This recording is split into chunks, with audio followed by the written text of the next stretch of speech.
নববর্ষ এলো আজি দুর্যোগের ঘন অন্ধকারে, হিংস্র বিভীষিকার আকারে। স্ফুলিঙ্গ কাব্যগ্রন্থে লিখেছিলেন কবিগুরু রবীন্দ্রনাথ ঠাকুর। আজ নববর্ষ, বাংলা ও বাঙালির পার্বণ জীবনের অন্যতম অঙ্গ। কিন্তু আজ চতুর্দিকে দুর্যোগের ঘন অন্ধকারে পার্বণের আমেজটাই হারিয়ে গিয়েছে। আমাদের বাঙালিওনা আজ গভীর সংকটে। সেই কবিগুরু রবীন্দ্রনাথ ঠাকুর বুঝেছিলেন এই চরম সত্যটি। আজ তাকে সশ্রদ্ধ প্রণাম জানিয়ে আসুন সবাই মিলে নববর্ষ উদযাপন করি। বাঙালি জাতিকে বুঝতে হলে আগে জানতে হবে বাঙালিয়ানাকে।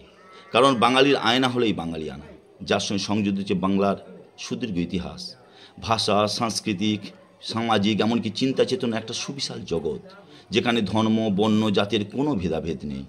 ভিন্ন ভিন্ন ধর্ম, বর্ণ, জাতির সকলকে নিয়ে গড়ে উঠেছে এই বাঙালিয়ানা। তাকে রক্ষা করতে গিয়ে বহু আন্দোলন হয়েছে, শহীদ হয়েছেন বহু তরতাজা যুবক, যাদের রক্তের বিনিময়ে বাংলা ভাষা রাষ্ট্র স্বীকৃতি পেয়েছে ওপার বাংলায়। অথচ আক্ষেপের বিষয়, আমাদের বাংলার কিছু অশুভ শক্তি বাঙালিয়ানার ঐতিহ্যকে খতম করতে উঠে পড়ে লেগেছে।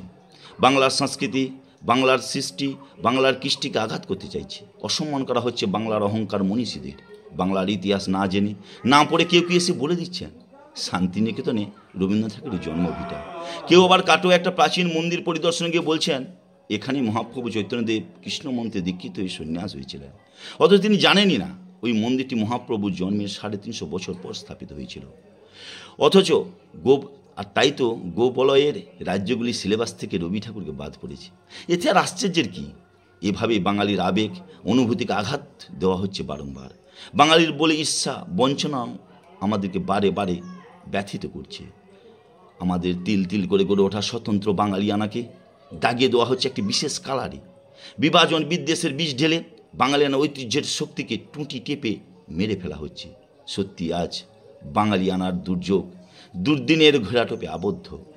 আজ পয়লা বৈশাখ, আসুন আমরা সবাই মিলে অঙ্গীকার করি আমাদের বাংলার অহংকার কবিগুরু রবীন্দ্রনাথ ঠাকুর, স্বামী বিবেকানন্দ, কবি সুকান্ত, ঈশ্বরচন্দ্র বিদ্যাসাগর, নেতাজি সুভাষচন্দ্র বোস, রামকৃষ্ণ, মহাপ্রভু চৈতন্যদেব দেখানো পথেই বাংলার ঐতিহ্য, সংস্কৃতি, কৃষ্টি, সম্প্রীতি, ঐক্যের ভ্রাতৃত্ববোধ থেকে আজ রবি ঠাকুরের বহু বছর আগে করে যাওয়া আশঙ্কাকে দূর করি।